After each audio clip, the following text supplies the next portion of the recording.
Hello friends, welcome to युक्ति professional classes. इस video में हम UGC net paper 1 teaching aptitude के बारे में पढ़ रहे हैं। चलिए, आज का हमारा टॉपिक है टीचिंग कंसेप्ट। अगर आपने मेरे चैनल को सब्सक्राइब नहीं किया है तो मेरे चैनल को सब्सक्राइब, शेयर एंड लाइक ज़रूर करिएगा। चलिए, अब हम स्टार्ट करते हैं टीचिंग कंसेप्ट के बारे में।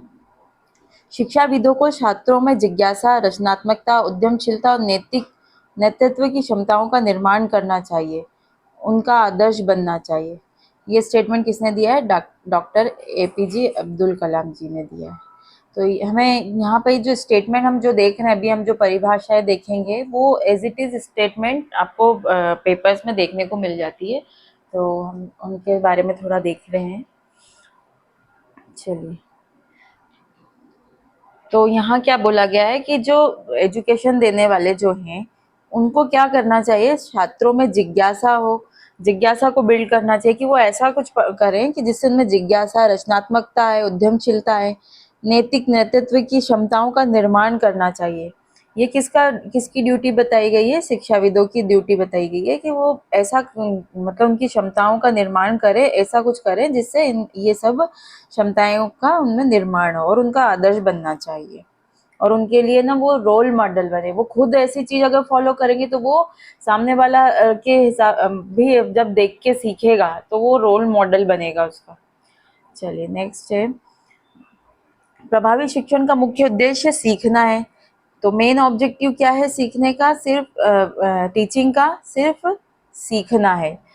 हाँ, मतलब टीचिंग, इफेक्टिव टीचिंग क्या होती है? जिसमें आपको लर्निंग मिले, वो हमारी प्रभावी शिक्षण होता है। नेक्स्ट है, सीखने के लिए हम जिन अनुभवों का सहारा लेते हैं वे विभिन्न रूपों में हो सकते हैं, जिन्हें सीखने की अवधारणा के तहत समझा गया है। मतलब जिन एक्सपीरियंस के माध्यम से हम सीख रहे हैं, जिन एक्सपीरियंस को देख रहे हैं हम, तो वे विभिन्न रूपों में हो सकते हैं, अलग अलग तरीके से आप देख सकते हो।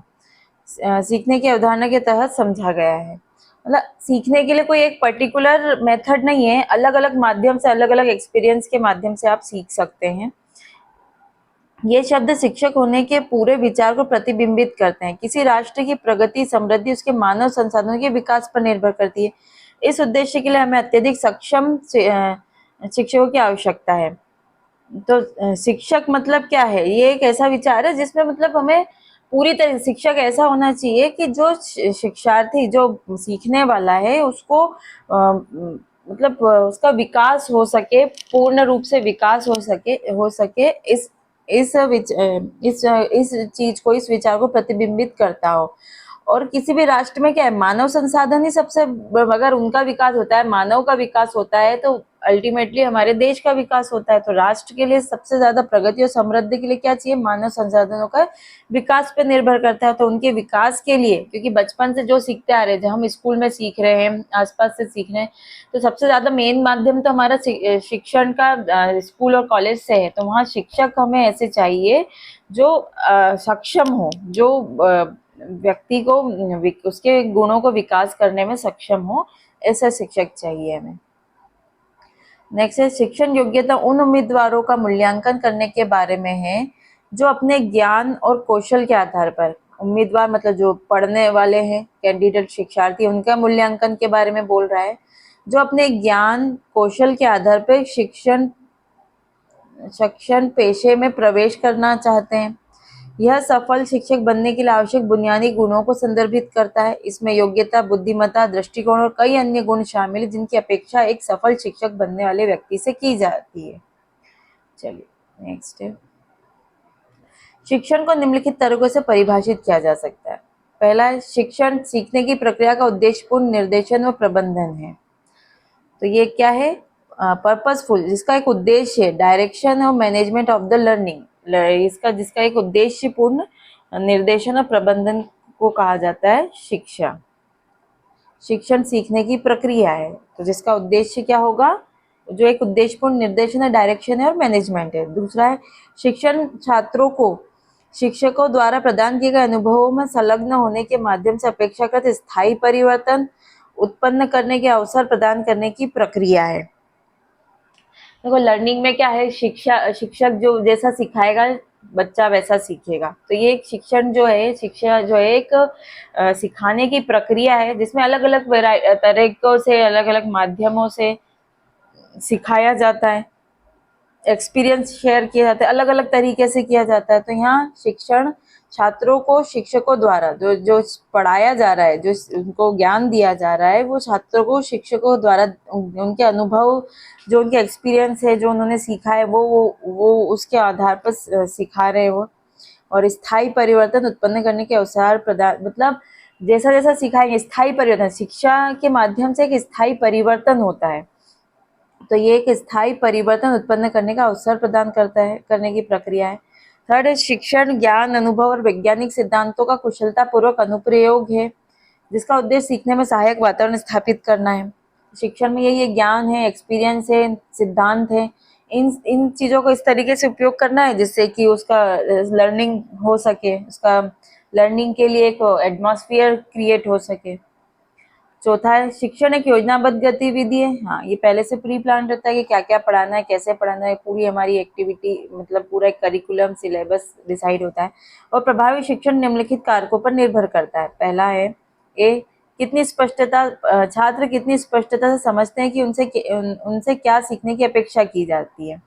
तो ये जो योजना बनाई गई है वो किसके आधार पर, किन कारकों पर डिसाइड होता है। जो योजना पूरी होगी तो ये पहले देखा जाएगा कि जो सीखने वाला है, जो स्टूडेंट है, उनसे क्या सीखने की अपेक्षा की जाती है ये, और उनकी सीखने की प्रक्रिया को कितनी सटीकता से मापा जा सकता है, उन्होंने जो सीखा है वो किस हिसाब से, क्योंकि एक बार चेक भी तो करना पड़ेगा कि सामने वाला सीख पा रहा है कि नहीं पा रहा है। तो उस चीज के लिए मेजर करने की प्रक्रिया को भी देखा जाता है। तो ये जो पूरी योजना हमारी पूरी होती है, जो योजनाबद्ध गतिविधि होती है, तब कंप्लीट मानी जाती है, प्रभावी शिक्षण तब माना जाता है। तो पहले ये कि जो बच्चे से अपेक्षा की जा रही कि वो क्या सीख रहा है और वो उसकी किस जो सीख रहा है उसको मापा जाता है। तो ये दो चीज मिलकर इसकी प्रभावी शिक्षण को बनाता है। नेक्स्ट है ऐसी प्रक्रिया, शिक्षण एक ऐसी प्रक्रिया है जिसमें कुछ पूर्व निर्धारित लक्ष्यों को प्राप्त करने के लिए शिक्षार्थी, शिक्षक और अन्य चर को व्यवस्थित तरीके से संगठित किया जाता है। ठीक है, तो अन्य चर में जैसे जिस माध्यम से पढ़ा रहे हैं, जो सिलेबस है, करिकुलम है, ये जो मेथड है, इस सबको इंक्लूड किया जाता है। देखिए, शिक्षण एक ऐसी गतिविधि है जो एक बच्चे को सीखने और वांछित ज्ञान और कौशल प्राप्त करने के लिए प्रभावित करती है और समाज में उनके वांछित जीवन जीने के तरीकों को भी। चलिए अब हम देख लेते हैं बेसिक जो टीचिंग मॉडल्स है कि पढ़ाने के क्या क्या मॉडल्स है इसके बारे में। कोई भी बुनियादी शिक्षण मॉडल ऐसा नहीं है जो सभी स्थितियों के लिए अनुकूल हो। हर जगह परिस्थिति के अनुसार अलग अलग मॉडल यूज होते हैं। तो कोई भी एक स्पेसिफिक मॉडल नहीं है कि वो ही लागू होगा सभी कंडीशन में। तो ये स्थितियों के अनुकूल हो ये जरूरी नहीं है। यहाँ पर जो दी गई है, इन मॉडलों को अलग अलग या संयोजन में विभिन्न पाठ्यक्रम के लिए उपयोग किया जाता है। ठीक है, पहला है पेडोलॉजी मॉडल। तो पेडोलॉजी का शाब्दिक अर्थ जो होता है ना, जो इसका मीनिंग है वो लीडिंग चिल्ड्रन, बच्चे को दर्शाता है। पेडोलॉजी क्या होता है, एक बच्चे को दर्शा रहा है।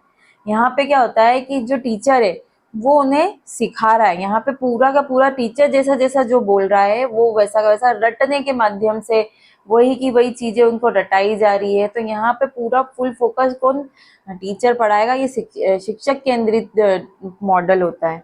तो यहाँ शिक्षार्थी प्रशिक्षक पर निर्भर है, जो सीखने वाला है वो टीचर पर निर्भर होता है। पूरी तरीके से टीचर जैसा जो बताएगा वो वैसा सीखेगा। शिक्षक सभी गतिविधियों को निर्धारित करता है। यहाँ पे हर क्या पढ़ाना है, कैसे पढ़ाना है, ये सब शिक्षक डिसाइड करता है। शिक्षार्थी क्या करना है और कैसे करना है इन दोनों में से अनभिज्ञ होता है, क्योंकि यहाँ पे शिक्षार्थी को कुछ नहीं करना है। यहाँ पे जो शिक्षक बताएगा, जो टीचर बता रहा है, जो प्रशिक्षक बता रहा है, उन्हें बस वैसा ही करना है। यहाँ उन्हें सोचने की जरूरत ही नहीं है कि क्या करना है और कैसे करना है। ये सब पूरा बना बनाया शिक्षक देगा। शिक्षक वह है जो यह निर्धारित करता है कि क्या पढ़ाया जाए और कैसे पढ़ाया जाए। शिक्षक सीखने का मूल्यांकन करता है कि कैसे सीख रहे हैं, वो मेजर भी करते जा रहे हैं कि बच्चों को याद हो रहा है कि नहीं, यहाँ समझ में आ रहा है कि नहीं। यहाँ समझाना मेन उद्देश्य नहीं, यहाँ बस वो ज्ञान को देना, वो तथ्यों को उनको देना यहाँ पर किया जाता है। इस तरह के शिक्षण को से शिक्षार्थी बहुत कम अनुभव प्राप्त कर पाते हैं। सामाजिक आवश्यकताओं पर आधारित मानवीकृत पाठ्यक्रम के माध्यम से अधिगम कराया जाता है। यहाँ पर जो प्रेरणा दी जाती है बाहरी दबाव से होती है, और ग्रेड के लिए बहुत प्रतिस्पर्धा होती है। यहाँ पे मेनली क्या है, सीखना नहीं, यहाँ पे ना ग्रेड पे ज्यादा ध्यान दिया जाता है, क्योंकि शिक्षक जो बता रहा है वो उनको करना है, वैसा वो याद करना है। और यहाँ पे दबाव होता है बाहरी की, बाहरी लोगों के दबाव में आके बच्चे पढ़ रहे हैं, मतलब पेरेंट्स के दबाव में, शिक्षक के, और ग्रेड की प्रतिस्पर्धा होती है। शिक्षक जो होता है वो शिक्षण रणनीतियों की अलग अलग जो स्ट्रेटेजी है उसकी एक श्रृंखला का उपयोग करते हैं, क्योंकि कोई एक सार्वभौमिक रणनीति नहीं होती जो सभी स्थितियों और शिक्षार्थियों के लिए अनुकूल है, मतलब हर परिस्थिति में और हर स्टूडेंट के लिए वो अनुकूल हो, ये जरूरी नहीं है। तो वो एक श्रृंखला तैयार करता है कि जो अलग अलग सार्वभौमिक रणनीति नहीं होती उसकी, वो कुछ रणनीतियां ज्ञान और कौशल के कुछ क्षेत्रों के लिए बेहतर है, और कुछ अन्य रणनीतियां कुछ छात्रों के लिए बेहतर है।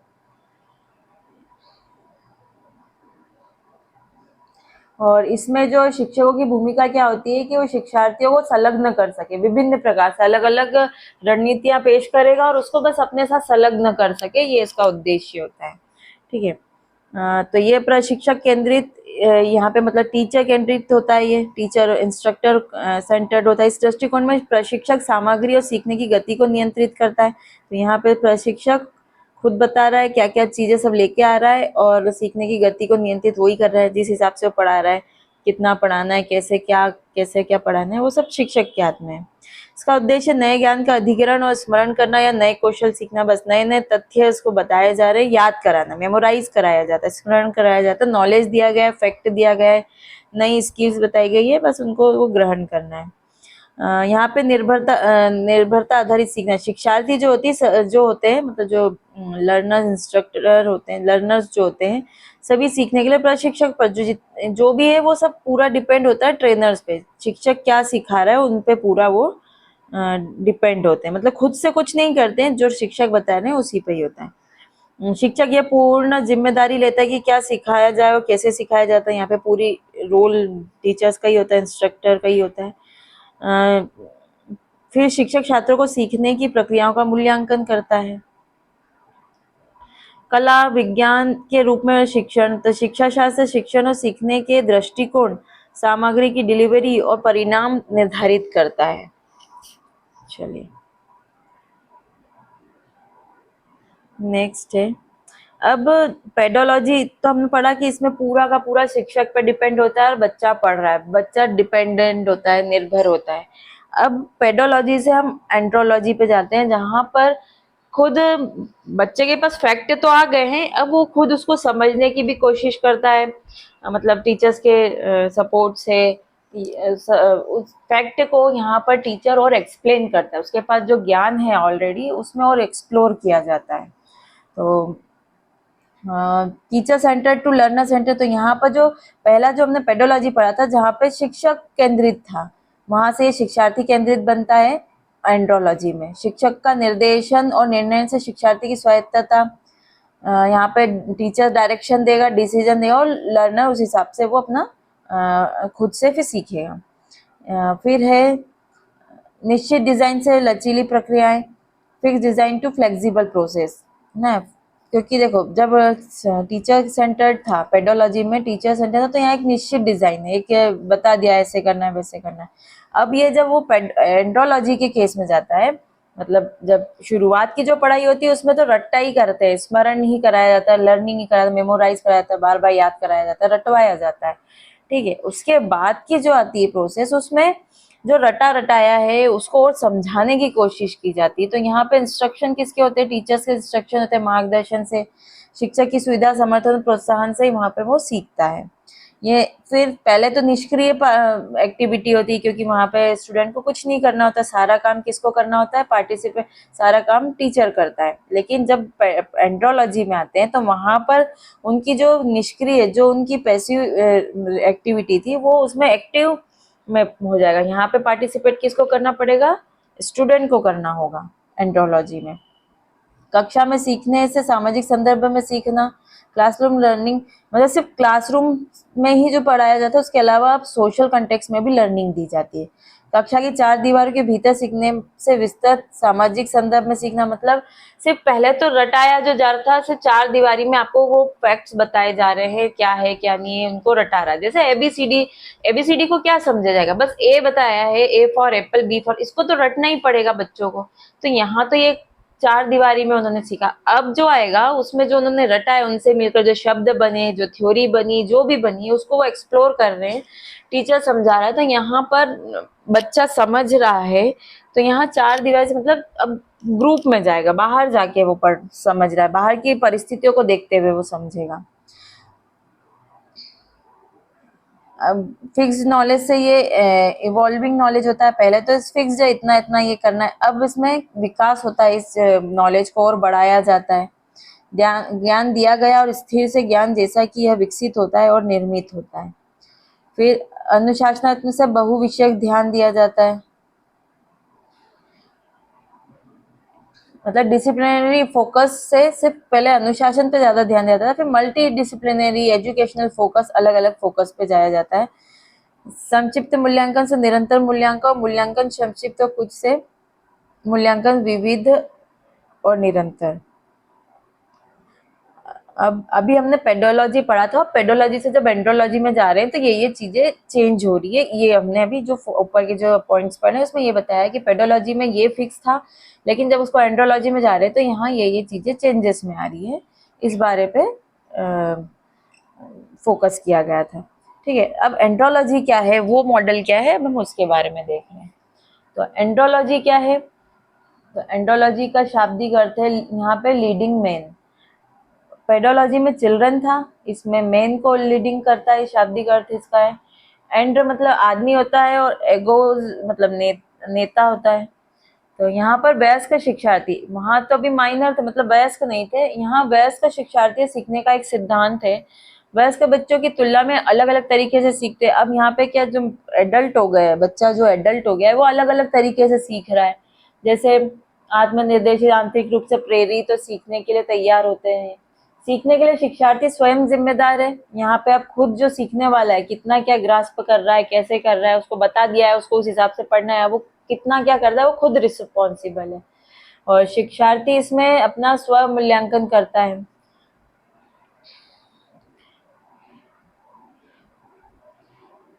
यहाँ नोल्स ने बताया कि बच्चों जो पेडोलॉजी में बच्चे आते हैं और वयस्क जो एंड्रोलॉजी है जिसमें वयस्क है, इन लोगों के सीखने के तरीके में बहुत अंतर होता है। दोनों अलग अलग तरीके से सीखते हैं। इसमें शिक्षार्थी को यह तो ज्ञात होता है कि क्या सीखना है, पर यह ज्ञात नहीं होता कैसे सीखना है। पेडोलॉजी में हमने देखा था कि क्या सीखना है, कैसे सीखना है, ये सब खुद शिक्षक बता रहा है। यहाँ पर शिक्षार्थी को, लर्नर को पता है कि क्या मुझे सीखना तो ये है, मतलब करना तो ये है, ज्ञात है उसको, लेकिन कैसे सीखना है ये नहीं पता होता है। तो यहाँ पे फिर टीचर की भूमिका आती है। वैसे केवल वही सीखेंगे जो उन्हें लगता है कि उन्हें सीखने की आवश्यकता है। वयस्क सक्रिय अभ्यास और भागीदारी के माध्यम से सीखते हैं। वयस्क एक समस्या के साथ शुरू करते हैं और फिर एक समाधान खोजने के लिए काम करते हैं। वयस्क अधिगम अनुभव पर आधारित होता है। एंड्रोगॉगी मॉडल में शिक्षक की भूमिका ट्यूटर और संरक्षक की है, जो प्रशिक्षक को सीखने में, उसके स्वयं को निर्देशित करने की क्षमता विकसित करने में शिक्षार्थी का समर्थन करता है। प्रशिक्षक स्थापित पाठ्यक्रम और सीखने की प्रक्रिया के भीतर शिक्षार्थियों को मार्गदर्शन प्रदान करता है। तो यहाँ पर मार्गदर्शन, डायरेक्शन देता है। सिर्फ स्टूडेंट को पता है मुझे क्या सीखना है, कैसे सीखना है ये नहीं पता, तो वो कैसे सीखना है कौन बताएगा, वो टीचर, इंस्ट्रक्टर बताता है। अब चलिए, इस एंड्रोलॉजी मॉडल में ये शिक्षार्थी के अंदर मतलब लर्नर सेंटर्ड होता है। ये शिक्षार्थी आत्मनिर्देशित होता है, अपने सीखने की जिम्मेदारी स्वयं उठाता है। सक्रिय भागीदारी, खोज के माध्यम से सीखना, शिक्षार्थियों द्वारा अपनी गति निर्धारित करना। यहाँ पे पार्टिसिपेशन किसका होता है, स्टूडेंट का। फिर सुविधादाता के रूप में प्रशिक्षक, प्रशिक्षक स्व सीखने के अवसर प्रदान करके सीखने में सुविधा प्रदान करते हैं। ठीक है, मतलब वो डायरेक्शन दे रहे हैं, वो हेल्प कर रहे हैं कि सीखो। करना तो यहाँ पार्टिसिपेशन किसको करना है, स्टूडेंट को, लेकिन यहाँ पे उनको कैसे सीखना है, क्या है, इसके लिए गाइडेंस कौन देता है, टीचर देता है, इंस्ट्रक्टर देता है। आत्म मूल्यांकन करते हैं, तो शिक्षार्थी अपने सीखने की प्रक्रिया का आत्म मूल्यांकन कर सकते हैं। और वयस्क शिक्षा, यह दृष्टिकोण विशेष रूप से वयस्क शिक्षार्थियों के लिए उपयुक्त है। तो जो एंड्रोगॉगी है ये पेडागोगी और एंड्रोगोगी जो है, पेडागोगी में चिल्ड्रन पूरा बच्चों पर ही आधारित है, ठीक है, और ये जो है ये एडल्ट पर आधारित है, एंड्रोगोगी।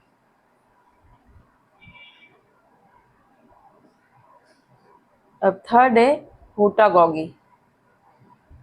ये जो एडल्ट ही है, लेकिन ये एक जहाँ पर वो खुद से सब चीजें सीख रहा है, उसे किसी की डायरेक्शन की कोई जरूरत नहीं है, एक अलग ही लेवल पे पहुंच गया है, उसे सब कुछ है और मतलब डिटेल ज्ञान के हिसाब से इसमें यह काम कर रहा है। तो ये हुटागोगी मॉडल है। ये पूरा का पूरा एक छात्र केंद्रित निर्देशात्मक रणनीति होता है, और जो स्वतः और क्षमता के विकास पर जोर देती, मतलब खुद के विकास पर, आत्मचिंतन और स्वतः खुद से सीखता है, खुद की विकास करता है। इसमें सीखने वाला अपने स्वयं के सीखने के केंद्र में है। इसमें शिक्षार्थी यह भी जानता है कि उसे क्या पढ़ना और कैसे पढ़ना है। यहाँ पे उसको पूरा पढ़ना है कि मुझे ये क्या पढ़ना और कैसे पढ़ना है, इसके बारे में वो पूरी जानकारी रखता है। चलिए, शिक्षार्थी की ऑटोनॉमी। तो शिक्षार्थी अपनी शिक्षा प्रक्रिया का नियंत्रण अपने हाथ में लेते हैं। यहाँ पे वो खुद सारा जो भी क्या सीखना है, कैसे सीखना है, खुद जिम्मेदारी लेते हैं। कैसे सीखना है ये भी वो उनको पता होता है। तो प्रक्रिया का नियंत्रण अपने हाथ में लेते हैं और यह जिम्मेदारी उठाते हैं कि वे क्या और कैसे सीखते हैं। दूसरा, आत्मप्रेरणा और आत्मनिर्देशन पे जोर दिया जाता है, क्योंकि सेल्फ मोटिवेशन होता है, खुद ही सेल्फ मोटिवेट होता है, सेल्फ डायरेक्शन देता है, तो ये इसी पर आधारित होता है। थर्ड है, शिक्षार्थी को क्या सीखना है इसके बजाय उन्हें कैसे सीखना है इस पर ध्यान केंद्रित किया जाता है। डबल लूप लर्निंग, शिक्षा प्रक्रिया और परिणाम पर प्रतिबिंबित करने के लिए प्रोत्साहित किया जाता है, जिससे गहन समझ और अनुकूलशीलता विकसित होती है। और उसके बाद नॉन लाइनर लर्निंग, शिक्षा एक सख्त अनुक्रम का पालन नहीं करती है, मतलब कोई एक सख्त अनुक्रम, कोई एक सीक्वेंस, स्ट्रिक्ट सीक्वेंस नहीं है इसका। शिक्षार्थी किसी भी क्रम में विषयों का अन्वेषण कर सकते हैं। यहाँ पे कोई सीक्वेंस नहीं है, इसलिए वो कोई भी कुछ भी टॉपिक या कुछ भी मैटर पे, विषय पर वो काम कर सकते हैं, अन्वेषण कर सकते हैं। और शिक्षार्थी क्षमताओं का विकास करना, जिसमें महत्वपूर्ण सोच, समस्या समाधान और अनुकूलनशीलता शामिल है। खुद ही की क्षमता इतना विकास हो जाता है, खुद की सोच, समस्या समाधान भी खुद ही करने लगता है, सब कुछ वो खुद करने लगता है। और शिक्षार्थियों के बीच सहयोग और ज्ञान साझा करने के लिए प्रोत्साहित किया जाता है। सहयोगात्मक शिक्षाएं, लचीले शिक्षा मार्ग, व्यक्तिगत शिक्षा प्राथमिकता और गति को ध्यान में रखते हुए लचीले शिक्षा मार्ग प्रदान करता है। शिक्षा अनुभव को बढ़ाने के लिए प्रौद्योगिकी का उपयोग करता है। यहाँ पे खुद टेक्नोलॉजी इंटीग्रेशन भी यूज कर लेता है। शिक्षार्थी केंद्रित वातावरण, एक ऐसा वातावरण बनाता है जहाँ शिक्षार्थी शिक्षा प्रक्रिया के केंद्र में होते हैं। ठीक है, इसके जो फीचर्स है कि आत्म प्रेरित शिक्षा, खुद से प्रेरित होकर सीख रहा है। अनुकूल शिक्षा जो एडॉप्टी है, मतलब खुद के हिसाब से, खुद की आवश्यकता के अनुसार एडॉप्ट कर रहा है। Reflective practice, continuous reflection and feedback जो होता है उसके अलूप सार इंटीग्रल, ये भी इसमें शामिल होते हैं।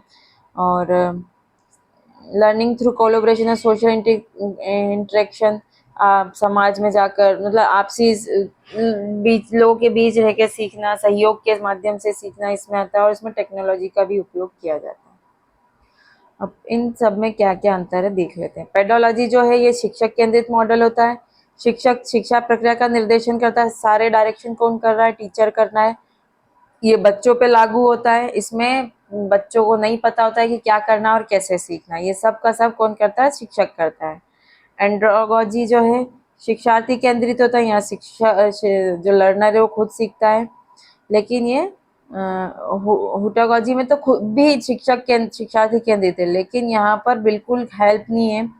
यहाँ वो अलग ही लेवल का होता है। हुटागोजी मतलब एंड्रोगोजी के से ऊपर वाला लेवल जो होगा हुटागोजी होगा, जहाँ पे वो खुद से सीखेगा, खुद ही सब कुछ लाएगा। ये वयस्क शिक्षा पर लागू होता है। जानने की आवश्यकता, आत्म अवधारणा, पूर्व अनुभव, सीखने की तत्परता, शिक्षा के प्रति अभिविन्यास और प्रेरणा पर जोर देता है। हुटागोजी जो है शिक्षार्थी को अपनी शिक्षा पर सबसे अधिक नियंत्रण और जिम्मेदारी होती है। जो शिक्षार्थी है उसको खुद पे नियंत्रण और जिम्मेदारी रहेगी। इसमें यहाँ पे उसे क्या करना है, कैसे करना है, ये कैसे सीखना है, ये सब पता होता है। पेडोलॉजी में उसे कुछ नहीं पता होता है, पेडागोजी में। और एंड्रोगोजी में उसे पता तो है कि क्या सीखना है, लेकिन कैसे सीखना है ये नहीं पता है। यहाँ पर जो है हुटागोजी में उसे पता है क्या सीखना है और कैसे सीखना है, ये सब उसे पता होता है। ये एंड्रोलॉजी की तुलना में अधिक लचीला और स्वनिर्धारित है और इसमें सभी आयु के लिए उपयुक्त, लेकिन अक्सर उन संदर्भों में उपयोग किया जाता है जिसमें उच्च अनुकूलनशीलता और नवाचार की आवश्यकता थी। नई नई खोज की जाए, नई नई बातों के लिए उसमें वो रिसर्च किया जा रहा है, तो यहाँ पे वो खुद से करेगा। एक तरीके से मतलब पीएचडी वगैरह जो होती है वो इस चीज में शामिल होती है। चलिए आज के लिए इतना ही, मिलते हैं हम नेक्स्ट वीडियो में। Thank you.